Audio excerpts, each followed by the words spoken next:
New ডিজাইনের border line সেলাই।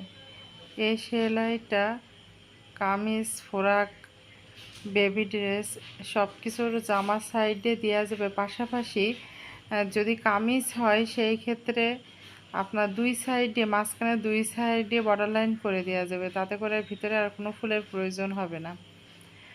আর যদি কেউ ফুল করতে চায়, এখানে মাথায় একটা করে চেন সেলাই দিয়েছি, শুধুমাত্র ওই চেন সেলাই দিয়ে 3টি পাপড়ি করে দিলে ভিতরে কভার হয়ে যাবে।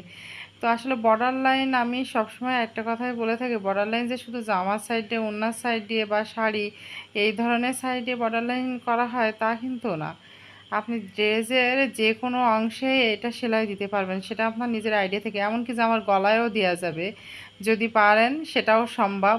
মানে চারি সাইডে ঘুরিয়ে ঘুরিয়ে বুকের নিচ দিয়ে দেওয়া যাবে, সাইড দিয়ে দেওয়া যাবে। আপনি এনেও যে কোনো পাশ দিয়ে যে কোনো সময় যে কোনো সাইড দিয়েই দিতে পারবেন, কিন্তু ডিজাইনটা আপনার সুন্দর করে সেলাই করা লাগবে। আর আমি এখানে সিল্কি সুতো দিয়ে করেছি, এটা ফেটি সুতো। রেশমি সুতো বাংলাদেশে পাওয়া যায়, যেহেতু এটা বাইরের সুতো, এটা ফেটি সুতো, সিল্ক বা রেশমি সুতা বলা হয়।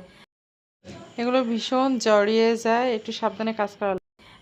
ভেবেছিলাম একটু টেনে দেবো, তারপর মনে করলাম যে না, ঠিক আছে এরকমভাবে দেবো। এই সুতা দিয়ে সেলাই করতে গেলে আসলে যে কতটা বিরক্তি, সেটা আমি আপনাদের দেখানোর জন্যই আমি আসলে ওইরকমভাবে কেটে কেটে আসলে কাজটা করিনি।